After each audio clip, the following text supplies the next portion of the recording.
Assalamualaikum warahmatullahi wabarakatuh. Alhamdulillah di acara pameran ini kita kehadiran kuratornya, salah satu kurator yaitu Ibu Yulia Puspita dari Universitas Pendidikan Indonesia. Dan kali ini kita sedang melihat karya dari kelas 11-1 ya yang berwarna biru ini. Nah, kita akan bahas secara mendalam dengan Ibu kuratornya yaitu Ibu Yulia. Mungkin dipersilahkan waktunya. Baik, terima kasih Bu Nida. Ini luar biasa ya karya dari teman-teman anak 11-1 ya, Bu Nida ya. 11-1. Nah, dari proses dari secara visual itu sendiri ini menunjukkan kurva lengkung. Walaupun tadi kata teman-teman atau adik-adik kelas 11-1 ini menunjukkan ada beberapa dari inspirasinya dari hasil keramik atau teknik keramik Jepang ya. Nah, kemudian juga ada yang warna-warna yang visual di sini ini menunjukkan ketenangan dan kedamaian. Nah, sebetulnya di dalam bentuk atau misalkan lengkungan kurva seperti ini sudah menunjukkan siklus kehidupan secara alami. Ini biasa digunakan di beberapa ornamen-ornamen di Indonesia dan juga di luar negeri juga sama. Beberapa ornamen menggunakan hal yang sama. Kemudian untuk visual dari warna sendiri, ini warna sebagai simbol. Jadi fungsi warna itu ada 3. Yang pertama itu warna sebagai harmoni, kemudian yang kedua itu warna sebagai ekspresi, dan ketiga warna sebagai simbol. Nah, teman-teman kelas 11-1 ini menggunakan warna di sini sebagai simbol. Jadi ini luar biasa sekali kolaborasi atau perpaduan antara si objek-objek yang digunakan kurva-kurva ini dan juga warna-warna digunakan. Ditambah lagi tadi ada aksi interaktif dari teman-teman yang seharusnya mungkin disajikan di sini ya teman-teman ya, atau adik-adik 11-1. Ya, ilusi optis namanya. Untuk ilusi optis ini kalau misalkan ingin interaksi dengan pengunjung, ini sebaiknya disediakan di sini. Jadi untuk untuk menstimulasi efek ilusi optisnya. Jadi ketika misalkan dikasih panduan aja, diberikan panduan untuk pengunjung, misalkan melihat dalam waktu beberapa detik, misalkan di sini, kemudian baru lihat ke arah lukisannya. Nah, itu akan lebih terasa lagi interaktifnya, gitu ya. Dibanding misalkan setiap pengunjung harus ditemani oleh teman-teman karena misalkan menggunakan handphone, gitu ya. Jadi sebaiknya memang disimpan di sini saja. Kalau bisa pakai tablet gitu ya Bu ya. Iya. Itu saja barangkali untuk yang karya teman-teman atau adik-adik kelas 11-1. Terima kasih. Terima kasih. Baik. Nah, lukisan selanjutnya. Ini juga menarik Pak. Menarik. Baik, ini lukisan juga yang sama Pak. Kedua dari kelas 11-3. Ini seperti lambang Sportify yang tadi dijelaskan. Dan keunikan di karya ini mereka menyediakan scan barcode dan isinya itu beragam, ada video dan musik yang menemani perjalanan mereka ketika belajar. Mungkin seperti itu. Boleh sama Ibu? Baik. Nah, jadi yang di sini ini dilengkapi dengan panel-panel doodle. Sebab doodle ini awal mulanya dari teknik vignette dari Prancis. Awal mulanya kemudian berkembang menjadi doodle. Nah, yang uniknya ini adalah dalam teknik abstrak ini dinamakan ini teknik repetitif. Jadi dia pola-pola yang berulang gitu ya. Dengan penggunaan metodenya collective painting. Collective painting ini mengakomodir grup atau misalkan pekerjaan secara bersama-sama dilakukan dalam satu karya. Nah, kemudian interaktifnya di sini ada QR code namanya, yang ini ada 3 QR code ini.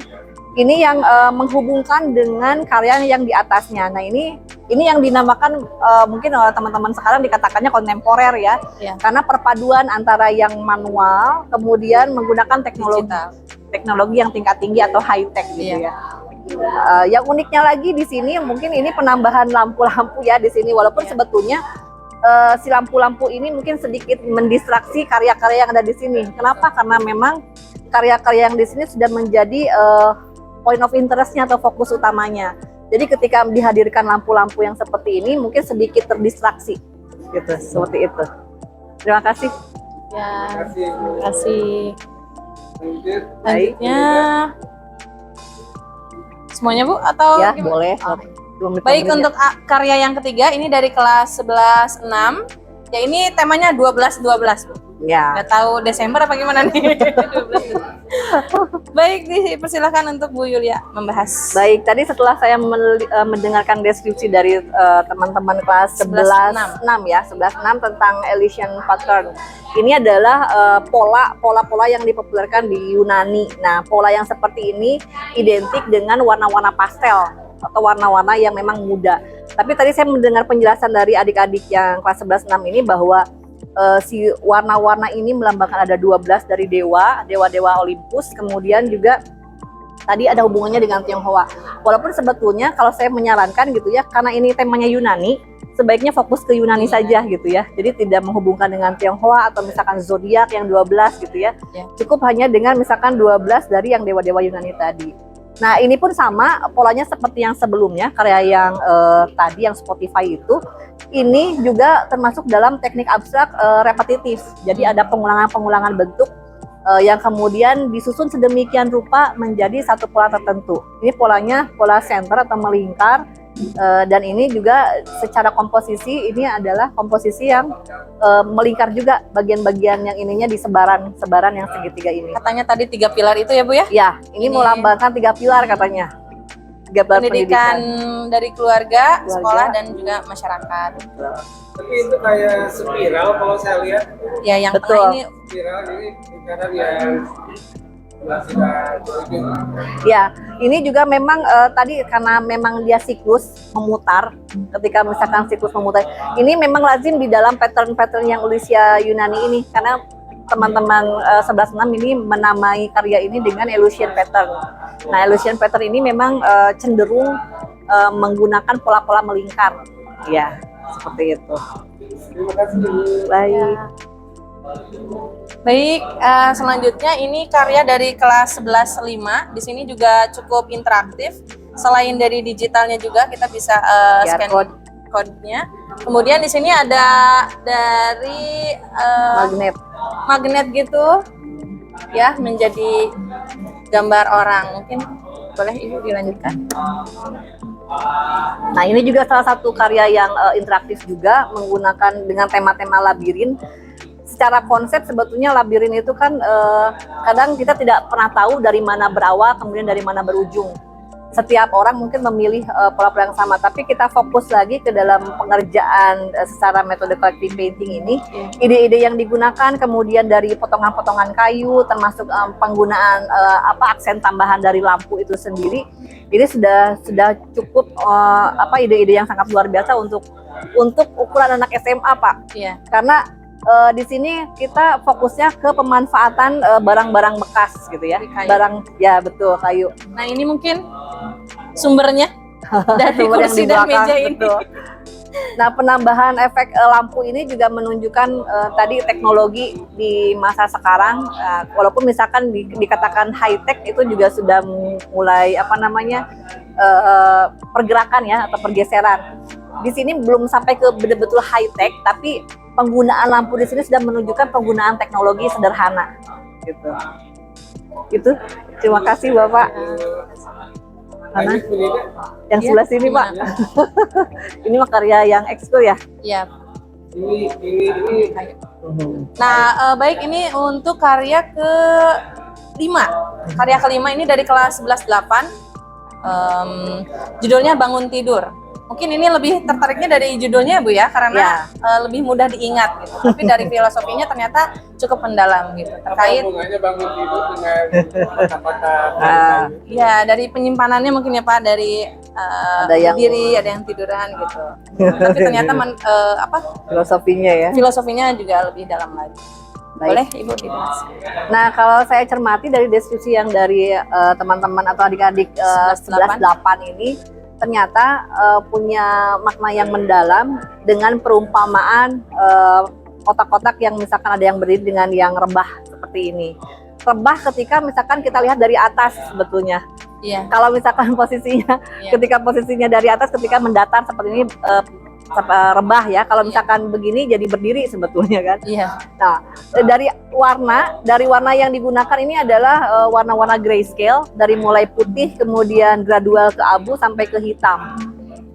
Ini teman-teman mengatakan perlambangan dari yang suci kemudian sampai ke kematian, perlambangan seperti itu.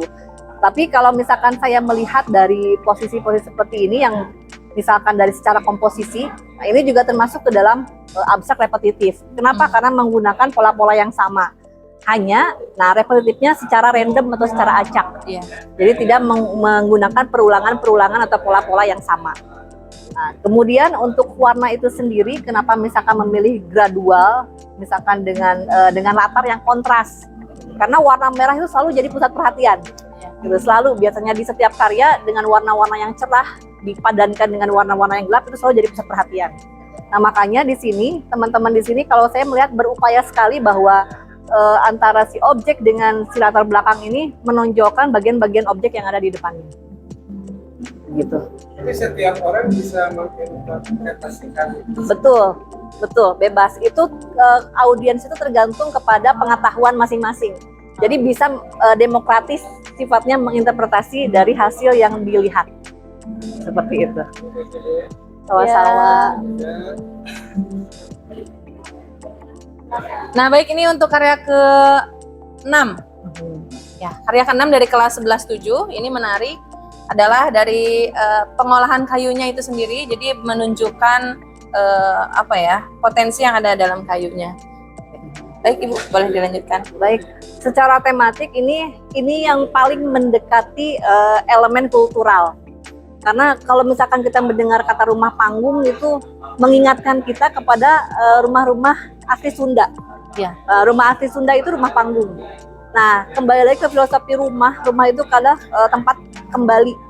Atau secara konsep mungkin teman-teman di sini ingin, tadi kalau saya dengar ya dari pemaparannya itu mengatakan bahwa rumah itu adalah tempat kembali. Jadi kapanpun misalkan kita dimanapun berada itu rumah akan menjadi tempat untuk kembali. Nah, kalau dalam filosofi Sunda, kalau dalam filosofi atau estetika itu, menurut Profesor Yakob Sunarjo, di dalam Sunda itu, dalam rumah Sunda itu ada 3 bagian, atau namanya tritangtu. 3 bagian itu ada bagian untuk misalkan untuk bagian laki-laki, itu adalah bagian depan, kemudian bagian belakang itu adalah bagian wilayah perempuan, dan di bagian tengah ini adalah wilayah pertemuan antara laki-laki dengan perempuan. Biasanya yang laki-laki ini cenderung ke posisi ayah, ya, peran ayah sebagai imam atau sebagai kepala keluarga. Ibu letaknya ada di belakang atau di dapur, itu biasanya untuk bertanggung jawab untuk hal-hal yang berurusan dengan makanan atau konsumsi seluruh keluarga. Nah, bagian tengah ini adalah area pertemuan antara bapak dengan ibu dan juga anak-anak. Jadi ini adalah bagian-bagian yang memang secara lengkap dihadirkan di sini. Masya Allah ya Bu, kok bisa pas sih? Pas, karena betul. kan sebetulnya anak SMA belum tahu Bu tentang Belum tahu. itu. Tapi ya, teori alam itu. bawah sadar mereka ketika misalkan mereka hidup dalam satu keluarga, Iya. itu kecenderungan ini akan terbawa. Oh, iya. Gitu ya. Jadi secara kultur kan ibu bapaknya misalkan sama-sama orang Sunda, itu akan terbawa Kulit di dalam, tengah betul. gitu. Seperti itu. Baik. Baik, Terima kasih, Bapak. dilanjutkan. Yang ini. Iya. Baik, ini karya ke-7. Satu kesatuan ya? Iya, satu kesatuan, Satu tapi kesatuan. utamanya yang ini. Yang ini. Ya, ini karya ke-7, ini karya dari kelas 11-2. Dan mungkin uniknya di sini mereka menggunakan magnet sebagai media interaktif juga, gitu. Enggak, Ibu? Ini ya. Oke. Yang 11-2 ya. Nah, ini juga termasuk dalam komposisi abstrak, walaupun misalkan dia menggunakan pola-pola yang random dari yang mulai teratur kemudian menyebar sampai ke keteraturan kembali. Di sini memanfaatkan warna sebagai point of interest atau sebagai fokus perhatian. Seperti yang saya katakan tadi, menggunakan warna-warna yang cerah itu menjadi pusat perhatian. Di sini penggunaan warna-warna primer sangat kentara, walaupun mungkin birunya tidak jelas biru primer ya. Nah, di sini tapi ada upaya untuk misalkan menyelaraskan si warna-warna ini menjadi pusat perhatian. Tadi bercerita dari teman-teman, deskripsinya ini melambangkan misalkan jumlah siswa di kelas 11-2 ini ada 36. Kemudian sampai menceritakan ini proses pendewasaan mereka sampai ke akhir. Nah, ini sebetulnya sejalan. Secara komposisi ini posisinya vertikal. Secara komposisi gambar, ini bagian yang atas ini menjadi puncak dari perhatian tadi. Walaupun sebetulnya kalau misalkan secara teori pusat perhatian itu ada di sini. karena warna-warna yang cerah tadi. Nah, tapi bisa disiasati dengan jumlahnya yang tunggal di bagian atas. Nah, ini untuk walaupun mungkin teman-teman atau adik-adik 11-2 tidak mengetahui bagaimana sih komposisi yang baik, mereka hanya mencoba bereksplorasi. Nah, tapi ketika misalkan justru yang paling jujur tuh di bagian sini. Ketika misalkan mereka mencoba bereksplorasi, kemudian menggabungkan ide-ide secara bersama-sama, akhirnya sampai dengan komposisi yang mereka inginkan. Gitu. Bu Lira, anak-anak kok sampai ke filosofi ilmu gitu ya, filosofi kehidupan yang dalam gitu. Gimana seperti itu Bu Lira? Di stimulusnya? Ya, di stimulusnya dengan cara brainstorming waktu itu, siswa menyimpan kayunya masing-masing kemudian menjadi suatu bentuk, dan saya minta salah satu siswa untuk merepresentasikan apa yang ada gitu. Dan mungkin itu apa ya, akumulasi mereka sejak belajar dari lahir mungkin sampai sekarang Pak, dan bukan hanya mata pelajaran seni rupa yang bisa membuat mereka merepresentasikan itu, tapi dari semua mata pelajaran dan semua pengalaman hidup yang sudah mereka alami, dan juga dengan kemudahan teknologi ya Bu ya. Jadi mereka betul. bisa mencari referensi sendiri ketika menemukan kesulitan gitu. Dan saya di sini tugasnya hanya menstimulasi, kembali bertanya, dan sehingga mereka berpikir kritis untuk mendalami apa yang mereka kerjakan. Jadi filosofi kehidupan itu bisa dengan media apa saja ya? Betul, bisa. Sebetulnya ini kita punya ilmunya ya, ada semiotika visual namanya. Jadi semiotika visual itu ada beberapa ahli yang memang mengemukakan tentang persoalan simbol-simbol. Nah, simbol-simbol di sini bahkan kalau misalkan kita mau selami lebih dalam, sebetulnya kenapa ini harus segitiga, kemudian kenapa ini misalkan dia mendatar, misalnya kemudian kenapa dia posisinya menyebar dan sebagainya, itu ada simbol-simbolnya juga. Tapi untuk ukuran anak SMA Pak, ini sudah luar biasa ya. Tapi untuk pemaparan mungkin mereka tidak akan terlalu dalam mengetahui simbol-simbol apa saja. Tapi secara natural mereka ya, secara alami mereka sudah, alam bawah sadarnya sudah muncul gitu. Seperti ini ya Bu, yang di filsafat itu kan isi tapi kosong kosong adalah isi. Itu mata kuliah di filsafat seni ya, filsafat seninya Pak Yakob Sumarjo. Kosong adalah isi adalah kosong gitu. Itu itu didapatkannya di S2 Pak. S2 gitu. Dan anak-anak ternyata bisa menyentuh ini ya Bu ya. Iya, betul. Di luar dugaan itu Pak. Di luar dugaan. Satu lagi mungkin. Ya, ini ada keunikan tersendiri. Betul. Saya putar ya.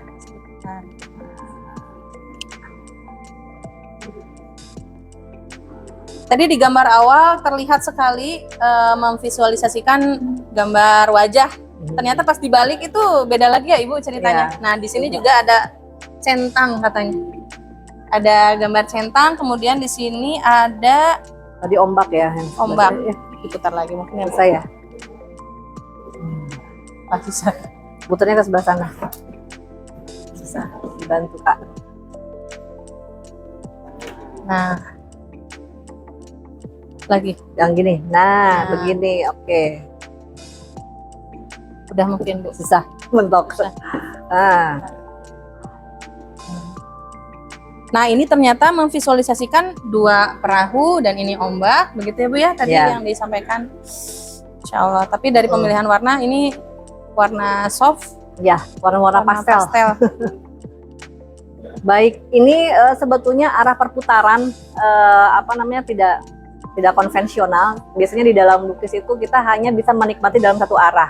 Nah, ketika kita bisa menikmati lebih dari satu arah, itu namanya ambigram.